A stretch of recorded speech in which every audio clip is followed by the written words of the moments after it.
Stations normally, as they are understood by people, are places where patrons of a system, passengers get on and off the trains, and somebody collects fare. That's a station for you. But if you look at the stations that you may have seen abroad, even in India, they tend to become centers of development. They tend to become nuclei for development, and they also become places where people want to meet. And that is the potential of a station that we want to exploit in our designs. Because ultimately, like you've been saying, and we both have been thinking that when we are doing a metro, we are not just putting a transit system together. We are doing more than that. You've been calling it beyond transit, and I've been calling it spikes in a live wire. That's been my thing. So, like normally this is what people imagine stations to be, a line and stations. But like I said, that there can be places from where it's a live wire and there are sockets on it. And why just have a single socket? Have a spike on it. And once you have a spike on it, each one of these becomes has so much opportunities around it that can happen that you can build a, it can really become the hub of activities that we intended to be. You were mentioning just now when we started talking about the failure of the project. I've been working on this project, as you know, from 2004 onwards. You remember David Reyes and you came in 2010. It's a very interesting, Correct. fateful day that day. So it was during DMRC days that I had come here first and met you at Don't be that conscious of it. Leave it. Okay, so that's when I started working with DMRC, and then the experiment that you said had failed. We were one of the tenderers there. We did not win that, fortunately. But later on, when you brought it up again, and L&T won the project, that is when we were contacted by L&T to be their consultants. And while some people in L&T wanted to have an expat as an architect, David was keen that I work on this project. That's how I got into this. And after And that, the rapport we established is equally interesting. You see, our minds, gelled well. We gelled well. and that's when I met you again in 2010 winter before we started the work. And that's when we realized that we were really talking of the same thing, beyond transit or spike on live wire, I call it. And that is where we started doing it. Then I put up a team together here. About 4 or 5 people was living here for about more than 6 months in the beginning of 2011.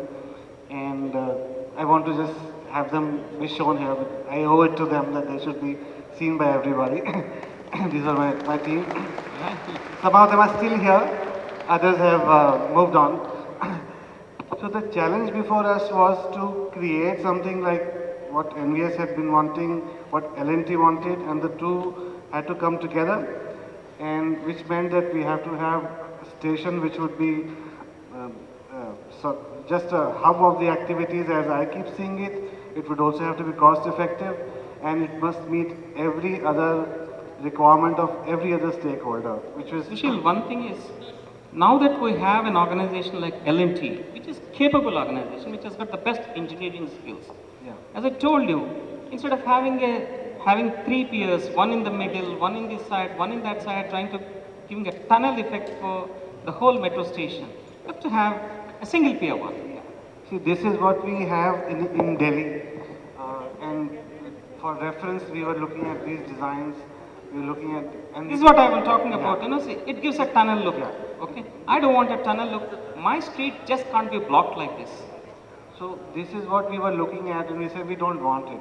But then we look at something which is happening in Hong Kong. Again, This is slightly better. yeah, this is closer to what we are Closer looking. to, but what we are still I'm not looking- satisfied. Yes. Again, No, again, yeah. So what we came to a solution was it had to be a longish structure, a slim structure, which could sit in the middle of the road without having too many columns and without making it like a tunnel like you saw in Delhi is happening. We wanted it to be more a slim structure, and since L&T was there, like you said, with their competent construction agency, we thought we could take that chance. So what we created in the end was a station that looked like this. Now this is how the plan of the station is going to be. A slim station sitting on 10 columns a cantilevered structure. And what you see on this drawing, what the lavender color you see, is all the unpaid area.